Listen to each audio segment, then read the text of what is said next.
todo mundo que tava esperando o capítulo 200 de One Punch Man, saiba que não só rolou uma mega luta entre o Saitama e o Garou, mas a gente também descobriu que o God transformou o Garou simplesmente no seu mais novo avatar dentro de One Punch Man.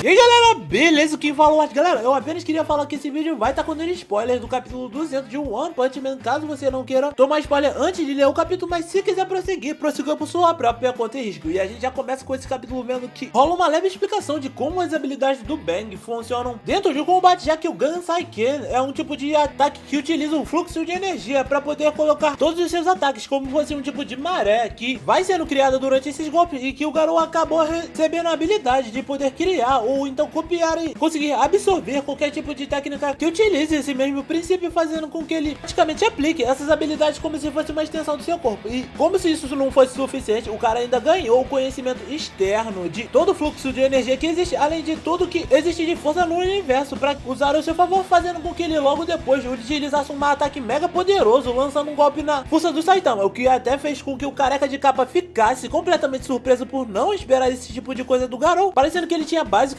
criado um ataque que continha uma proporção nuclear. E ao ter feito isso, foi aí que a gente viu que boa parte dos heróis e as pessoas que estavam próximas dali ao redor dessa luta tinham percebido tudo isso, com a gente vendo logo depois várias explosões desse mesmo porte ao redor daquele local. E como se isso não fosse suficiente, a gente viu que próximo dali apareceu a Psychos no meio de todo aquele destroço, percebendo que tudo aquilo não parecia apenas simples esferas de energia, mas um tipo de habilidade que era utilizada pelo próprio mendigo imperador, fazendo com que ela também ficasse surpresa por ter presenciado tudo aquilo. E quando ela diz isso, ainda dá a impressão que provavelmente o jeito que o Garou tava utilizando esses poderes podia ser de uma escala completamente diferente do mendigo imperador, deixando vários nuvens de cogumelo pelo caminho. E como se não fosse suficiente, é aí que a gente percebe que o Bomb e o Genos estavam presenciando toda aquela luta junto do Máscara Doce e os subordinados da Fubuki, o que fez com que o Genos ficasse preocupado pelo seu mestre. E quando a gente volta pra luta, é aí que a gente vê que esses ataques do Garou nem ao menos conseguiram arranhar o Saitama, só conseguindo fazer com que ele tivesse todo o seu uniforme perfurado rasgado. E isso é meio engraçado, porque nessa hora a gente vê o Garou reclamando porque o cara tava preocupado com a sua roupa, o que na visão do Garou era um completo descuido, porque ele tava achando que previu os movimentos do Saitama, mas o Saitama não tava nem ligando, porque ele achava que tudo aquilo não passava de papinho de vilão. E como se não fosse suficiente, é aí que a gente também vê o Garou falando que ele sentia que ele podia fazer qualquer coisa, principalmente por estar com o novo poder do God, já que por ele ter todo esse poder, ele poderia utilizar o Shikei, que eram técnicas que utilizavam um movimento imitando a natureza, e provavelmente ele devia estar falando de animais que ele poderia estar imitando, como serpentes, tigres ou garças. E após ter dito isso, é aí que a gente vê o Garou se preparando para utilizar mais uma vez um dos seus ataques, com a gente vendo que o Saitama fica até assustado por ter visto a sua face no rosto do Garou. E depois que isso rola, é aí que a gente vê o Garou lançando vários socos normais consecutivos da mesma forma que o Saitama faz para bloquear o ataque do cara, o que no final acaba não funcionando, porque os dois acabam se acertando instantaneamente, em seguida fazendo com que logo depois os dois fossem parar no fundo do mar, mas não por muito tempo, porque a gente vê que os dois saem rapidamente como se fossem dois Supermans ou Aquaman, fazendo com que o Saitama ficasse surpreso pela primeira vez ao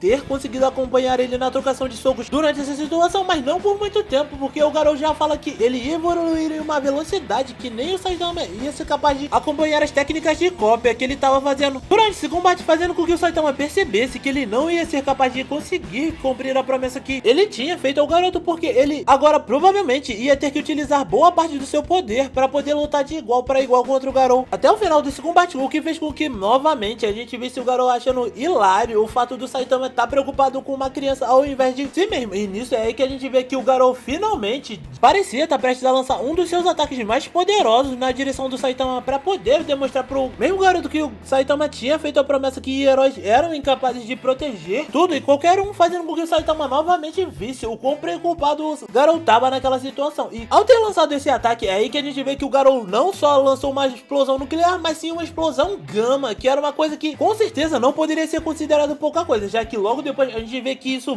basicamente devasta, fazendo parecer que tava mais claro que o dia, enquanto o Bob já percebe que aquilo era um ataque especial de alguém. E ao ter dito isso, é aí que a gente vê que um dos caras que tava perto dele começa a achar que não fazia sentido algum, fora que durante tudo isso a gente ainda tem o Metal Bat acordando depois de ter desmaiado, ao mesmo tempo que o Máscara Doce aparece perguntando pro Flash velocidade da luz o que ele tava fazendo com o monstro, e como se fosse algo completamente normal, é aí que a gente vê o Flash dando uma resposta mais cara lavada do mundo, já que ele fala que precisava de algo pra iluminar lá embaixo, e que esse cara não era um monstro, e sim um animal exótico, o que fez com que o monstro nessa hora já concordasse com o Flash justamente pra tirar o dele da reta, até que em seguida o garoto facilmente já pousa, deixando todos ali completamente aterrorizados com a sua presença. E na hora que ele chega no local, é óbvio que todo mundo percebe que ele era o responsável por toda aquela destruição que aconteceu, fazendo com que a gente visse que o Bang finalmente tinha despertado e tinha percebido que o seu discípulo também era o responsável por tudo aquilo. E depois que ele percebe isso, é que a gente vê que alguns pensam que ele é um monstro, outro que ele é o caçador de heróis, mas de uma coisa todo mundo já tinha certeza, que era impossível fugir da presença daquele cara, já que a simples aura que ele tava emanando era o suficiente para deles perceberem que aquele era o puro símbolo do mal absoluto. Desse modo, com a gente vendo que o Bang rapidamente foi falar com o seu antigo discípulo para saber o que tava rolando, o que deixou o garoto ficar surpreso pelo seu antigo mestre ter aparecido para falar ali com ele. Depois que ele percebe isso, é que a gente vê o Bang perguntando que forma era essa que ele tinha adquirido após ter recuperado a consciência, já que na hora que ele tava fazendo o trato com o God, ele também tinha percebido que o garoto tava agradecendo alguém e fez um pacto com o monstro nessa hora, só que o garoto já fala que o monstro não fez nada com ele após ter recuperado a consciência, já que na hora que o garoto começa a fazer o trato com o God, é aí que o Silver Fang finalmente consegue ouvir o seu discípulo percebendo que o garoto tava fazendo um trato com o God nesse momento, e é aí que a gente percebe que todos nós fomos enganados, porque a gente não viu o garoto fazendo o trato com o God, só que apenas o simples fato do que aconteceu no capítulo passado foi o suficiente para fazer a gente acreditar que o garoto agora era basicamente uma marionete na mão do God, só que a gente acreditou nisso rapidamente, porque logo depois a gente viu que nesse capítulo o garoto não só ignorou a ajuda do God, como ele percebeu que o cara que tava diante dele não era o seu mestre de jeito nenhum, mas mesmo assim ele tinha tocado na mão do God, o que foi suficiente para que ele pudesse fazer um acordo com essa entidade, e por causa disso ele agora ia receber uma boa parcela do poder do God, para que ele pudesse se tornar o seu novo avatar dentro da Terra. E depois que ele diz isso, é aí que o garoto explica que esse cara finalmente tinha sumido no ar, até que ele agradece ao seu antigo mestre, já que pelo fato de ele ter ensinado a como sentir o fluxo de energia, ele conseguiu virar um só com esse fluxo, deixando ele completamente mais poderoso, e graças a isso ele agora poderia controlar, fora que pelo fato de talvez ele não ter apertado a mão da suposta criatura que ele acabou fazendo o pacto, ele acabou não virando uma marionete. Isso talvez seja um indício que ele talvez não vá virar um escravo do God da mesma maneira que o mendigo imperador foi no passado, mas enfim, depois disso ele fala que tudo que ele ia fazer agora era por pura própria vontade, fazendo com que o Bang perguntasse o que ele tinha intenção de fazer daqui em diante, e o garoto já se lembra nos pensamentos da palavra do garoto e do Saitama, o que novamente faz com que ele se desculpasse com esse garoto, falando que daqui em diante isso era um adeus e agora ele ia executar toda a sua maldade, desse modo encerrando o capítulo 200 de One Punch Man. Então galera, o que vocês acharam desse capítulo? Eu sinceramente tô ansioso pra ver como é que vai ser daqui pra frente, principalmente porque a gente viu que no capítulo passado o Blast vai estar chegando na Terra daqui a pouco pra poder lidar com o garoto junto da sua galera, e isso pode resultar numa mega batalha dele contra o garoto e o Saitama se juntando no combate, caso o God venha conseguir assumir o corpo do cara automaticamente, já que mesmo que o garoto tenha falado que ele tá no controle e ele agora não é uma marionete do God, isso não quer dizer que o God não vai tentar fazer alguma coisa, mas é claro, pra que você não perca quando tudo isso acontecer aqui dentro do canal, ou não queira ficar por fora de quando sair o próximo capítulo de One Punch Man, você tem que estar inscrito no canal, deixar o like, compartilhar pra geral que conhece ou ainda não conhece One Punch Man, e além disso, ativar o sininho para não perder as notificações, já que você acaba recebendo o vídeo em primeira mão. E por hoje era isso, galera. Valeu, falou, fui!